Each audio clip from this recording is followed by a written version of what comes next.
गाजवणारा पैलवान, जेवढी सिकंदर पैलवानची भारतभर प्रसिद्धी आहे उत्तर भारतामध्ये, तेवढीच प्रसिद्धी पावलेला हा ठेकण्या मूर्तीचा नाशिक जिल्ह्यामधला इगतपुरी तालुक्यामधला पैलवान, सोशल मीडियावरती 3.5-4 लाख फॉलोअर्स आहेत त्या पोराचे.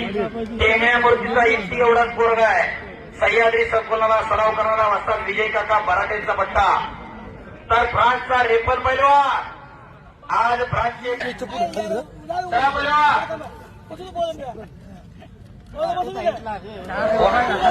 शिवाजी